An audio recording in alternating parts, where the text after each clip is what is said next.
Espace TV, le 22h.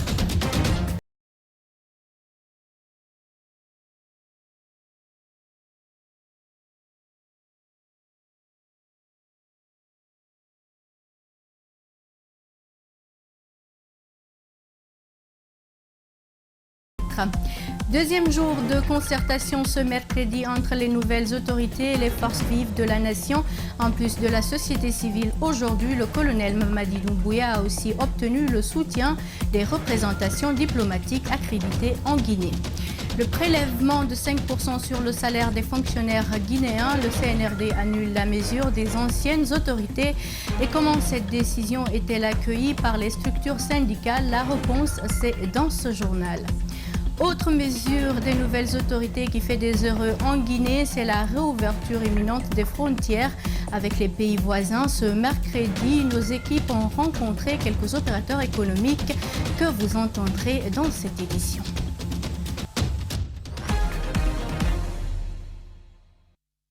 Encore une fois, bienvenue à tous. Le cadre de concertation initié par le CNRD se poursuit au Palais du Peuple.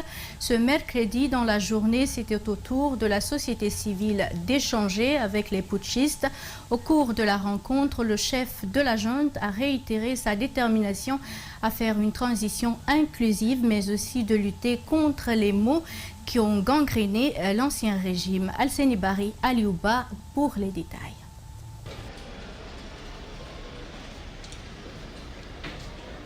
Après avoir rencontré les partis politiques, les confessions religieuses et les coordinations, la junte a rencontré ce mercredi les organisations de la société civile. L'objectif, c'est de s'imprégner de la réalité, mais surtout obtenir des propositions pour le bon déroulement de la transition.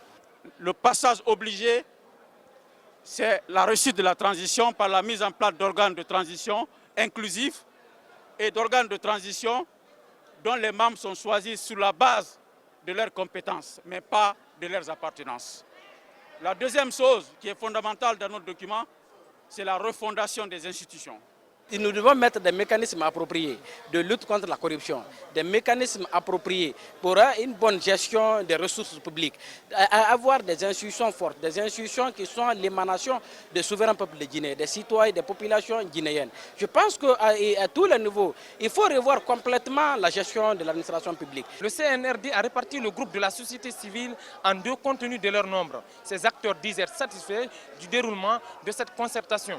Nous avons vraiment salué le message fort qui est passé, le message d'unité nationale, le message de réconciliation, le message de la refondation de l'État, comme je venais de le dire tout à l'heure. Et ce sont des messages qui sont venus droit dans les oreilles des citoyens et nous pensons en tant qu'acteurs de la société civile, nous allons nous retrouver ensemble, essayer de mettre une équipe vraiment efficace pour répondre aux attentes de la gente. Le diagnostic a été posé de l'état dans lequel le pays se trouve, mais il faudrait que cette transition soit une occasion pour nous, qu'il y ait une justice transitionnelle. Une justice transitionnelle, ça sous-entend quoi? Ça sous-entend le droit à la vérité, le droit à la justice, le droit à la réparation et les garanties de non-répétition. Si la junte semble rassurer ses acteurs de la société civile, l'inquiétude reste la durée de la transition. Faire participer tout le monde, c'est la volonté du CNRD qui a reçu ce mercredi les représentations diplomatiques accréditées en Guinée. Le colonel Mamadi Doumbouya dit ne pas vouloir commettre les mêmes erreurs du passé. Il a fait comprendre aux ambassadeurs que la prise du pouvoir était nécessaire. On le suit. La présente rencontre se veut d'être pour nous l'illustration de l'amitié, de la confiance et d'un franc partenariat avec la Guinée et vos pays et institutions respectives. Elle se veut être aussi la garantie que la Guinée continuera de respecter tous ses engagements internationaux, bilatéraux et multilatéraux, en adéquation avec la volonté et la décision consensuelle du peuple de Guinée. La communauté internationale a toujours été au chevet de la Guinée.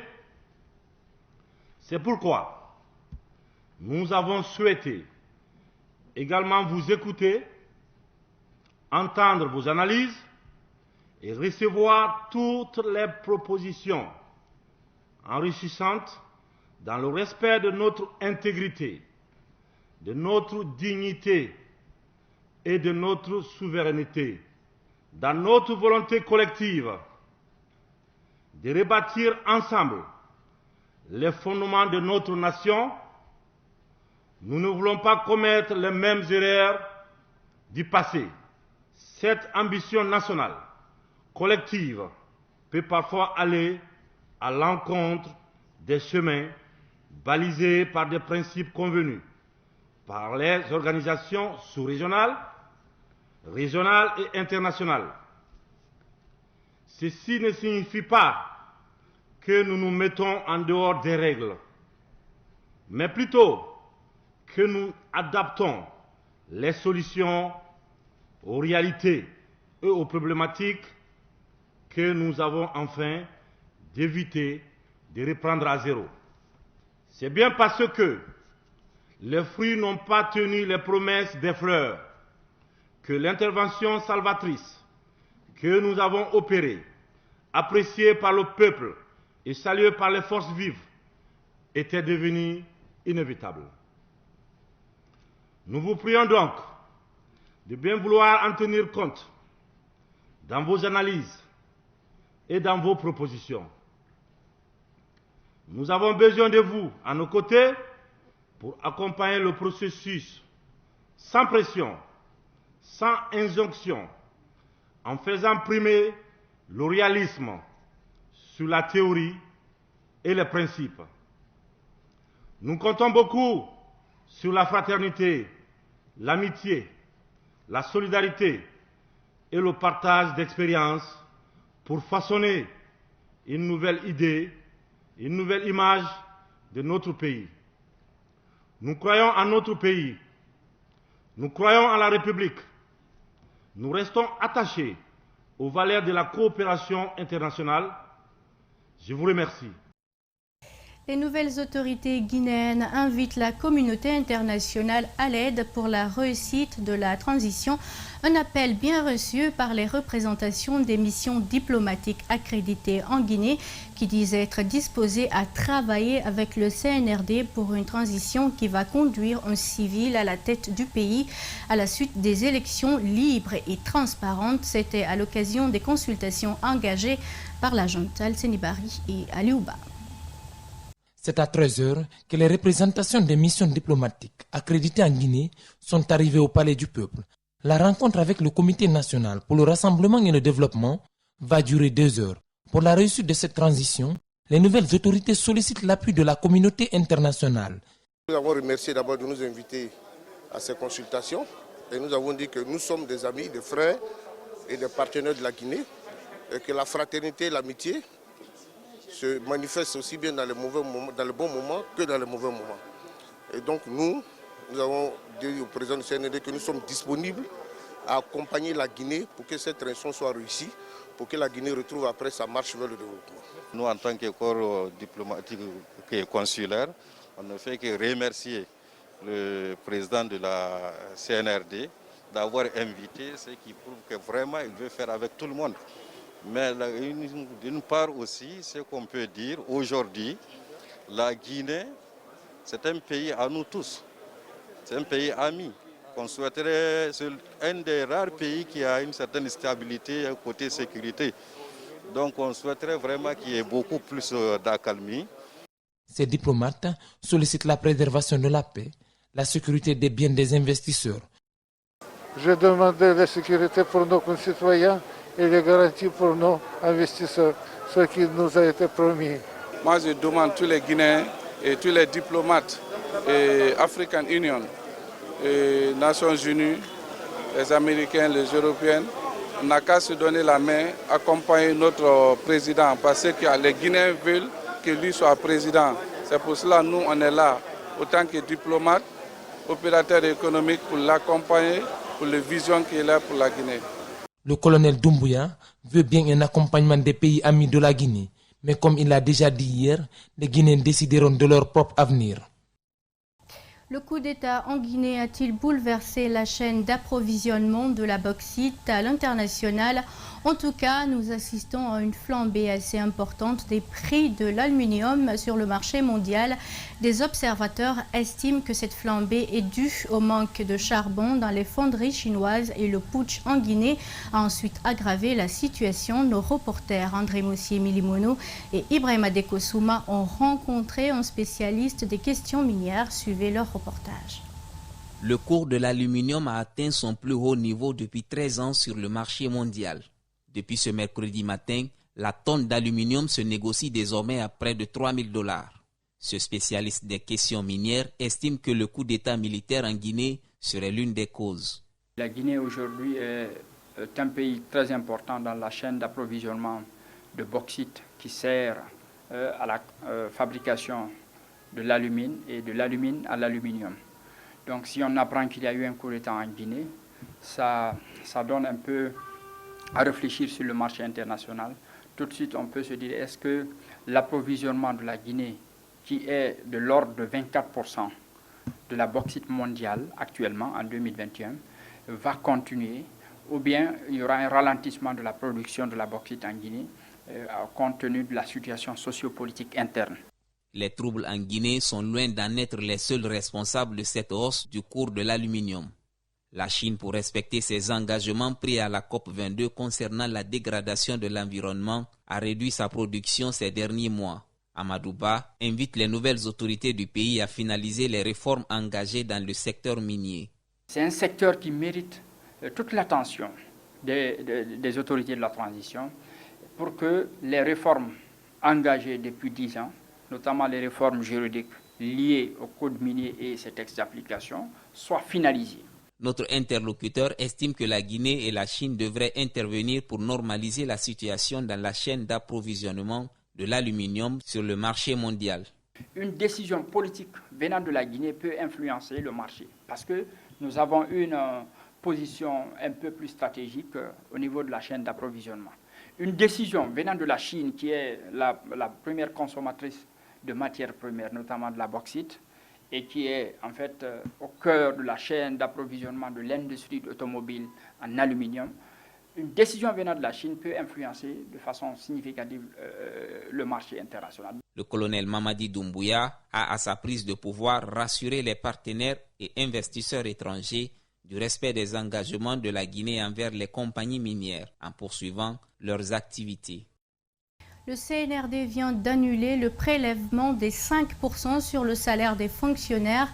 Cette décision est vivement saluée par des centrales syndicales du pays. Ces syndicalistes disent être prêts à travailler avec les nouvelles autorités.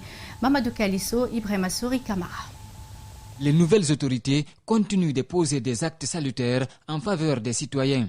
Elles viennent d'annuler le prélèvement des 5% sur le salaire des fonctionnaires. Un acte salué par les centrales syndicales comme le SNE, l'USTG et le SLEG.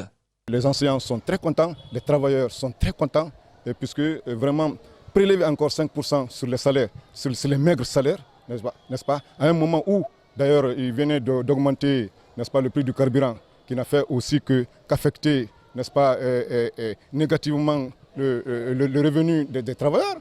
Donc cette décision ne fait que nous galvaniser dans notre position. Ces leaders syndicaux ne sont pas contre la protection sociale pour les travailleurs, mais il faut des préalables, notamment l'identification des structures hospitalières qui doivent s'occuper d'eux, les types de maladies à prendre en charge, définir clairement les modalités en cas de nécessité d'évacuation sanitaire. Il faudrait qu'il y ait la protection sociale, il faudrait qu'il y ait une assurance maladie, mais ça doit se faire dans les règles de l'art. Sinon, nous ne sommes pas d'accord qu'on cotise et que l'argent des travailleurs ait une autre destination. Nous ne serons pas d'accord.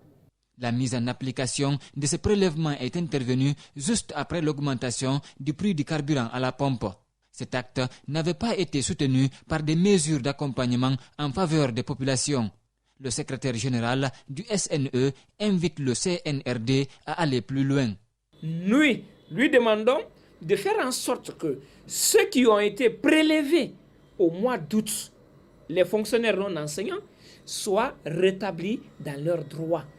Qu'on fasse en sorte qu'il y ait des audits qui soient menés au sein de la Caisse nationale de prévoyance sociale des agents de l'État, également au sein de l'Institut national d'assurance maladie obligatoire, qui continue de recevoir 18%, qui constitue ici, comme on appelle, 18% de la masse salariale mensuelle des travailleurs depuis 2016. Cette décision du Conseil national du rassemblement et de développement intervient à point nommé. Certaines centrales syndicales de l'éducation étaient sur le point de boycotter la rentrée scolaire prochaine pour protester contre le prélèvement de 5% sur leur salaire. Il faut dire que ces échanges ont commencé avec les partis politiques. Si certains ont eu accès à la salle, ils étaient aussi nombreux à être bloqués à la porte. Quels commentaires font les acteurs politiques de cette rencontre? Notre rédaction a interrogé certains, comme le président du PADES. Pour Dr Ousmane Kaba, il faut immédiatement stabiliser l'économie guinéenne pour éviter une crise économique autre que celle que nous vivons en ce moment. Reportage Fatoumata Bintabari et Yacouba Traoré. Après avoir ouvert le bal des 4 jours de concertation prévus pour définir le contenu d'une transition censée ramener les civils à la tête du pays à une date encore inconnue, les plateformes politiques doivent à l'effet faire des propositions concrètes. Le président du PADES ne se fera pas conter cette histoire. Pour cela, il faut avoir à l'idée le rôle d'une transition. La mission restaurer l'état de droit, mais l'objectif essentiel, c'est de faire des élections libres et transparentes. Mais on ne peut pas faire les élections sans changer la Constitution, sans mettre en place de nouvelles institutions, y compris la CENI, revoir les fichiers, etc. Donc il y a tout un calendrier, il y a tout un travail qu'il y a à faire, et la durée de ces travaux va déterminer le calendrier de la transition. Pour éviter à la Guinée de tomber à nouveau dans le gouffre, il va falloir que ces élites dirigeantes tirent les leçons du passé. Ceci autant sur le plan économique que sociopolitique. Malheureusement, à l'heure actuelle, il y a beaucoup d'hémorragie dans le système financier. Il faut stabiliser l'économie très très rapidement. En même temps, il faut arrêter les fuites financières dans le système. C'est ce qu'une transition peut faire. Le rôle de la transition n'est pas de développer la Guinée. Le temps ne permet pas de faire ça. La Guinée doit être développée par un président de la République choisi librement par les Guinéens à l'issue de la transition. À l'image d'Étienne Soropodi, certains partis n'ont pas eu accès à la salle de concertation. Bien qu'étant regrettable pour lui, il compte cependant accompagner les nouvelles autorités dans leurs projets. Aujourd'hui, il y a beaucoup de choses formidables qui ont été annoncées par les nouvelles autorités du pays. Ils ont libéré notre pays, c'est des sauveurs. Je crois que nous avons une obligation historique de les accompagner. Et je crois que ce qui s'est passé hier est un incident à regretter. Mais je crois qu'il est important de travailler à entrevoir l'avenir avec assez de sérénité. Le calendrier de la transition sera établi à la suite de ces concertations. Ces deux parties se disent ouvertes à toute proposition des nouvelles autorités. La surpopulation carcérale est particulièrement remarquable en Guinée. À la prison centrale de Conakry, par exemple, l'environnement ne répond pas aux normes internationales, ce qui pousse Étienne Soropogui, ancien détenu, à demander la construction d'autres prisons pour les équiper. Propos recueillis par Fatoumata Bintabari et Yacouba Traoré. Pour ceux qui sont là-bas, on a besoin de construire des prisons pour notre pays. On a besoin de construire des prisons pour notre pays. On travaillera parce que pour celles qui existent ne respectent aucun des critères. Vous avez des salles, des cales, c'est comme ça on les appelle là-bas, où vous avez plus de 60-70 personnes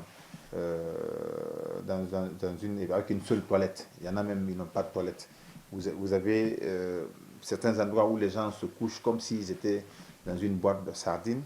Je crois qu'il est important que pour les questions liées aux droits de l'homme, au respect des engagements que nous avons pris sur le plan international pour que nous puissions traiter nos compatriotes, même si pour certains ils sont en conflit avec la loi, je crois qu'il est important de réfléchir très rapidement à construire une prison. Ça ne garantit pas, parce que ce qu'on dit souvent dans nos cultures populaires, c'est que celui qui construit une prison, il risque d'aller en prison. M. Alpha Condé n'a pas construit une prison, mais là il est en prison. Je crois qu'il faut que les futurs dirigeants les futures autorités de notre pays comprennent que, encore une fois, nous devons tous nous engager à respecter la vie et le bien-être de nos populations. La réouverture des frontières terrestres avec les pays voisins est enfin programmée par le Comité national de rassemblement et du développement. L'annonce a été faite hier lundi sur les antennes de la RTG. Cette nouvelle est bien saluée par des opérateurs économiques qui attendaient impatiemment ce jour, ce mardi à Conakry. Certains ont été interrogés par notre équipe de reportage. Plus de détails avec Diena Bangoura et Djibril Kabak Kamara. Cet acte du CNRD est perçu par les opérateurs économiques comme une nouvelle ère pour la Guinée. Il qualifie le coup d'État du Comité national de rassemblement et du développement d'un coup de liberté. Celui qui nous dit ça, il mérite d'être sicoté, parce que ce n'est pas un coup d'État, c'est un coup de liberté. Parce que tout simplement, il a libéré les activités, non seulement dans les frontières, mais partout. Vraiment ému, je suis vraiment content, parce que pour moi, c'était un de mes réseaux qui était coupé, parce que je reçois beaucoup de produits venant de la Gambie et du Sénégal. Ce jeune diplômé en finance-comptabilité n'a pas attendu l'État pour s'offrir un emploi. Pendant plusieurs années, il exerce cette activité pour son épanouissement. Malheureusement pour lui, cette fermeture des frontières n'a eu que des impacts négatifs sur ses activités, affirme-t-il. Au fur et à mesure que les années se passent, le climat se détériore de plus. Au lieu de progresser, on ne fait que régresser. Parce qu'à chaque fois, on nous impose des charges qui nous impactent directement. Depuis la fermeture des frontières par le régime Condé, des pertes ont été enregistrées à plusieurs niveaux, explique le président de la Chambre de commerce de Matam. Des impacts très négatifs. Et si vous constatez vous-même, parce que vous êtes des consommateurs, il y a beaucoup de denrées qui venaient dans la sous-région parce que les échanges régionaux étaient fluides. Donc, beaucoup de prix ont grimpé, mais on n'avait pas où se plaindre. Alors, ce qui est vraiment dommage, c'est qu'il y a eu beaucoup de nos collègues qui ont tout perdu. Pas que. Cet autre opérateur économique en a aussi souffert. Pour atténuer les problèmes des Guinéens, des démarches sont entamées par ces opérateurs. Pour nous, en ce qui nous concerne, on va revoir les choses. On est en train de sensibiliser les commerçants. On a commencé à faire des réunions pour que chacun revoie sa copie. Aujourd'hui, on ne doit pas chercher d'intérêt personnel. Même si on doit revendre au prix de revient, pour se projeter, pour rassurer les gens, pour mieux s'organiser, pour que demain ça soit le meilleur, je pense que ça vaut le coup. Les premiers actes du CNRD sont salués par la quasi-totalité des citoyens. Il reste à savoir si le colonel Mamadi Doumbouya et son équipe pourront répondre dans la durée aux aspirations du peuple. L'Association des collecteurs et exportateurs des ferrailles de Guinée, autrement appelée les travailleurs de la casse, s'aligne aussi derrière les nouvelles autorités du pays. Cette corporation dit ne pas regretter d'avoir soutenu le professeur Alpha Condé durant son règne. Cependant, elle tend la main à colonel Doumbouya pour satisfaire leurs préoccupations. Malik Sangiana Kamara. Ils étaient appelés les soldats du professeur Alpha Condé. Plus de 10 ans, ces collecteurs et exportateurs des ferrailles de Guinée évoluant dans les différentes castes du pays ont toujours milité et soutenu le parti de l'ancien président, le RPG Arc-en-Ciel. Les militaires au pouvoir, les discours sont réécrits autrement. Excellence, Monsieur le Président, vous avez l'intérêt d'écouter le bas peuple pour éviter les erreurs qui ont été commises par votre prédécesseur pendant sa gestion du pays. La junte militaire bénéficie donc d'une nouvelle adhésion des travailleurs de la casse. À la question de savoir ce que le président déchu a laissé comme réalisation concrète, la véritable préoccupation n'aurait pas été résolue, répond-il. Nous avions demandé à l'ancien président la construction d'une casse moderne pour réunir l'ensemble des travailleurs. Mais cela n'a pas été fait. Sinon, c'était ça notre souhait le plus ardent. Ils tendent la main aux nouvelles autorités pour faire de la Guinée un havre de paix et de cohésion et également faire face à leur corporation. Nous voulons qu'ils nous aident à avoir un centre de tri unique. Un centre de tri unique qui peut nous aider à améliorer notre activité sur le terrain. Et nous avons besoin aussi qui nous aident toujours à avoir des camions qui puissent nous aider à transporter nos ferrailles vers l'intérieur à Conakry. Cependant, l'association des collecteurs et exportateurs des ferrailles de Guinée demande humblement à la junte la libération du professeur Alpha Condé au nom de la paix et de la quiétude dans le pays. Depuis la prise du pouvoir par la junte militaire en Guinée, des réactions se multiplient à travers la cité. C'est le cas notamment du bureau exécutif de la jeunesse guinéenne au service du développement qui, à travers une déclaration rendue publique ce lundi, a aussi salué cette initiative du CNRD. Parlant des concertations lancées par la junte, un leader politique exprime également sa position.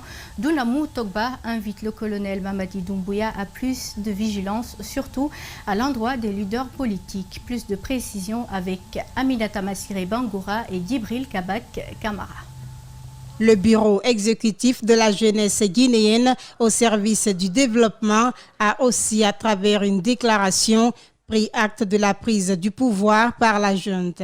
Il salue ce coup de force, mais aussi les premiers actes déjà posés sur le terrain. La jeunesse guinéenne au service du développement salue les déclarations et actes posés jusqu'ici qui cadrent parfaitement avec les objectifs de la JGSD, qui sont la libération de tous les prisonniers politiques en respectant toute la procédure judiciaire, la recherche d'une cohésion nationale inclusive pour notamment une lutte énergique en vue du développement durable. Le bureau exécutif de la jeunesse guinéenne au service du développement a également mis cette occasion à profit pour inviter les nouvelles autorités du pays à établir une justice équitable. La jeunesse guinéenne au service du développement demande au CNRD de veiller scrupuleusement à l'intégrité physique et morale de l'ex-président et de tous les dignitaires de son régime. La JSD invite le CNRD à faire toute la lumière sur tous les crimes physiques et économiques commis sous l'ancien régime. Pour mener à bien cette transition, le nouvel homme fort Mamadi Doumbouya entame ce mardi une concertation avec les acteurs sociopolitiques du pays. Pour le président du parti Nouvelle Vision, la junte doit être beaucoup plus vigilante, notamment à l'endroit des partis fictifs. Il y a certains partis politiques qui pensent aujourd'hui que c'est vraiment une opportunité, il y a un gâteau sur la table à partager. J'estime qu'il faut qu'ils prêtent attention. Ceux qui ont au moins participé à une élection, que ce soit une élection communale, législative ou présidentielle, ces partis-là qui sont actifs, qui travaillent sur le terrain, je pense qu'il s'agit de ces partis-là. Ces acteurs politiques et de la société civile invitent également la junte militaire de répondre à l'attente des populations, mais aussi et surtout de ne pas se laisser distraire par les mouvements de soutien et les querelles d'ego. Avec ce nouveau chapitre de l'histoire politique guinéenne, les préoccupations sont grandissantes. La transition qui s'ouvre pourra-t-elle être enfin le sursaut collectif? La question est sur les lèvres des acteurs de la société civile guinéenne.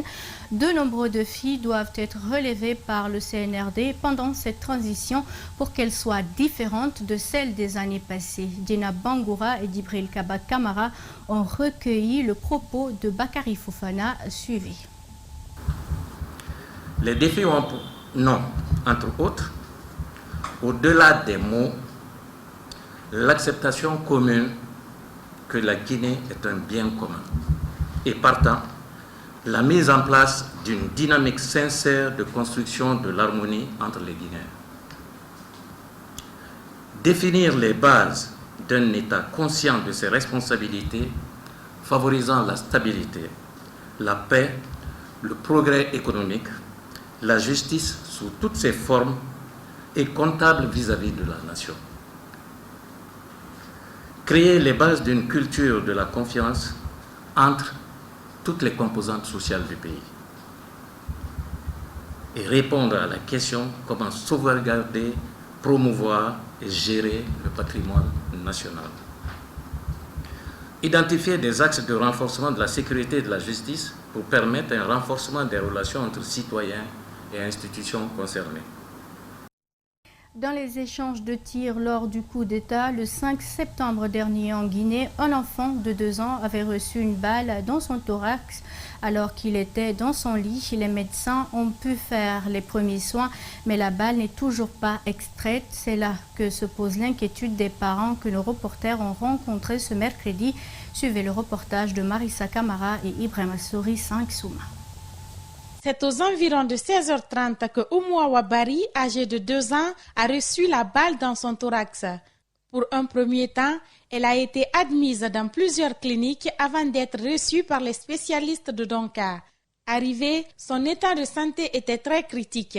Mais aujourd'hui, grâce aux soins des médecins, elle a certes recouvré sa santé, mais la balle reste logée dans son corps. Hors micro, le médecin explique que la vie de la petite n'est pas en danger, alors que son père éprouve le contraire. Donc nous sommes venus à Donka maintenant, ils ont fait la prise en charge, ils ont fait les examens, et tout, ils ont réuni, ils ont fait une conclusion. Soit disant ce n'est pas le bon moment de faire l'intervention de ces patientés. Et la balle va remonter petit à petit le jour venu, le bon moment viendra, on va extraire la balle. Donc pour nous, la famille, c'est une urgence médicale, vu la souffrance que la petite endure. Son père demande l'aide aux nouvelles autorités pour sauver la vie de la petite Oumou. Donc, je plaide aux nouvelles autorités de nous venir en aide. Et donc, on va essayer d'évacuer la petite pour essayer de sauver sa vie. Les médecins nous ont aussi fait savoir qu'ils peuvent extraire la balle, mais pas pour l'instant, car ce genre d'intervention est très délicate et les parents restent quand même impatients. SOS donc pour Oumou Awabari et puis les étudiants de l'Université catholique de l'Afrique de l'Ouest, département agroalimentaire et entrepreneuriat ont suivi 2 jours de formation pratique. 2 produits laitiers ont été réalisés dans le yaourt et la mayonnaise au lait. L'objectif est de permettre à ces étudiants d'entreprendre dès la sortie. Ces travaux ont été faits de façon semi-artisanale par manque d'équipement. Rosaline Goto-Monemo, Ibrahima Souri, 5 Souma. Après la formation théorique, les étudiants de l'Université catholique de l'Afrique de l'Ouest ont été soumis à la formation pratique. Ces travaux ont été consacrés à la formation des produits laitiers, dont le yaourt et la mayonnaise à base de lait. Plusieurs types de yaourts ont été réalisés. Cependant, cette université manque d'équipements adéquats pour la production. L'agroalimentaire, c'est un domaine où les travaux peuvent être réalisés en 3 niveaux. Soit dans les conditions artisanales, les conditions semi-industrielles ou semi-artisanales qui sont les mêmes, et les conditions industrielles. Mais puisque nous n'avons pas des équipements et le cadre approprié, raison pour laquelle nous trouvons des partenaires, notamment l'École guinéenne de gastronomie, pour réaliser nos travaux de production agroalimentaire. Et en termes d'analyse de laboratoire, nous avons une collaboration avec le ministère de l'Élevage. Cette formation n'est pas la dernière. Ces étudiants de l'industrie agroalimentaire de l'UCAO auront d'autres modules de formation, parmi lesquels la production des jus de fruits et des produits de pêche. Des fruits et boissons à faire également. Nous avons des travaux pratiques sur des produits carnés et produits de la pêche.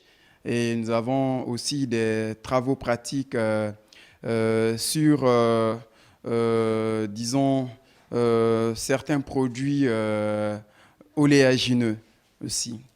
Et des tubercules et racines, par exemple le manioc, l'igname, qui sont des produits tropicaux. Les étudiants du département agroalimentaire de l'Université catholique de l'Afrique de l'Ouest se réjouissent de cette formation. Ils envisagent d'entreprendre dans la production des aliments dès la fin de leur cursus universitaire. En fait, l'avantage de cette formation pour nous, c'est pour qu'à l'avenir, nous puissions nous-mêmes ouvrir notre propre entreprise, pouvoir fabriquer notre propre produit Le bénéfice vis-à-vis des autres départements, c'est que non seulement je bénéficie de la formation théorique, mais à la fois pratique. Donc c'est déjà plus avantageux et j'ai une idée d'ici là ma sortie de pouvoir me lancer dans une aventure que je connais bien.